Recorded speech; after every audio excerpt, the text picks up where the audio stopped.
Hello everyone, welcome back to another video.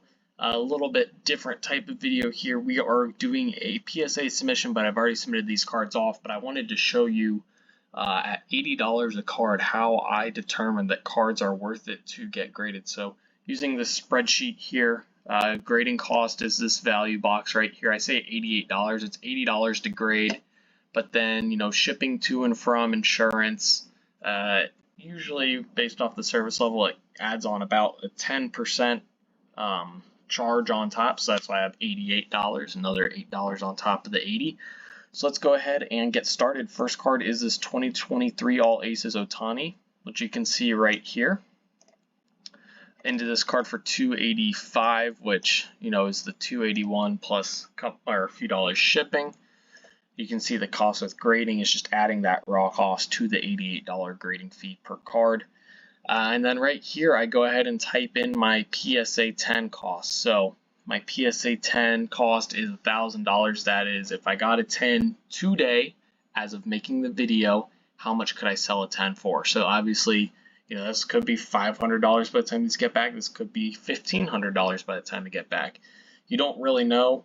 You just kind of have to use strategies to buy what you think is a fair price raw, to where the prices aren't going to drastically dip while you get your cards graded. So obviously there's still some risk involved, but using this math to help determine what to grade should help minimize that risk. So right now it's about $1,000 in a PSA 10. I always take out 15% for eBay fees. 13% sale fee on pretty much all eBay listings, and usually a 2% promoted listing fee. I always do promoted listings. I've tried not doing promoted listings with, just some regular Ohtani cards that should sell pretty quick. His base tops rookie, and it got basically no views. As soon as I promoted it, got views, was getting offers. So, I get that people don't want to pay the extra 2%, but when you're holding on to cards for longer than you should, their values can go down, and you're not liquidating your money and recycling it to get that compounding growth you want. Gem rate on this card is 61%, so anything over 60% I consider to be a pretty high gem rate, where I know if I've got a clean copy, it's got a really good shot out of 10.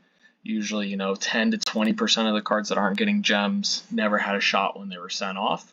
So 60% I feel confident if I'm sending off clean copies that they should gem.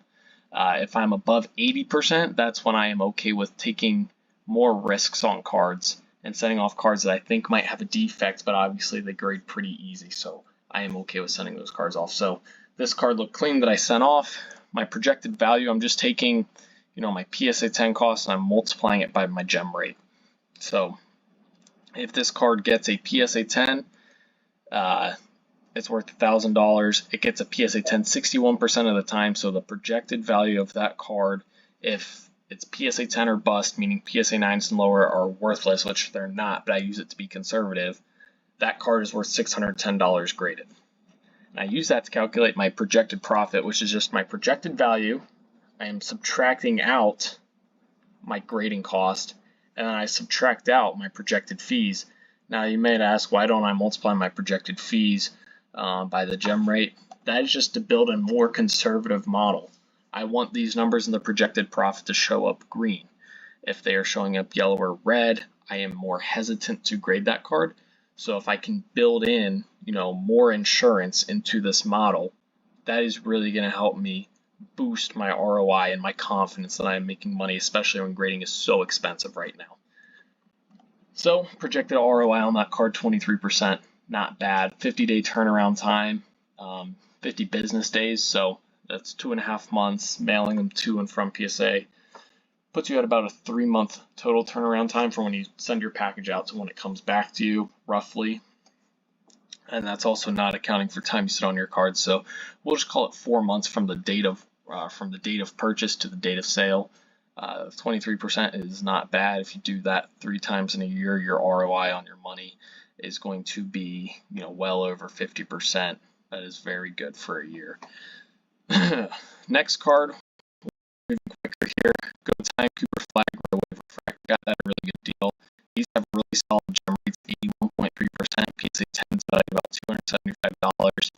You can see projected profit of $41, ROI of 29. So you can see here that you may think, oh, $80 to grade my card. All the cards I have to grade have to be several $100s. Well, that's not quite the case if you break it down mathematically. There's some cards, like some of those color glass raw go for 300, PSA 10s are 500. If I'm grading it for $80, I'm into that card for $380, and I sell it for 500. Right? Selling it for 500 means I'm getting $425 after fees. I'm making $40 on a PSA 10 for a $300 card. Whereas here, this is projected profit with the jumper. I'd be making more than $40 on a PSA 10. So it doesn't need to be a $100 card. Now, you're not going to really find any $5 or $10 or $20 cards, but you can find cards around $50 that mathematically work out for you pretty well. Same thing with this Call of Duty flag refractor, 86.6% jumper. That basically means, minus dimples, scratches, corner dings, I'm expecting a 10. You can see that one's got an expected ROI of 60%, projected profit of $80. $46 raw card, that's a $300 PSA 10 pretty consistently, and some sales above that too by a decent amount. I've seen some in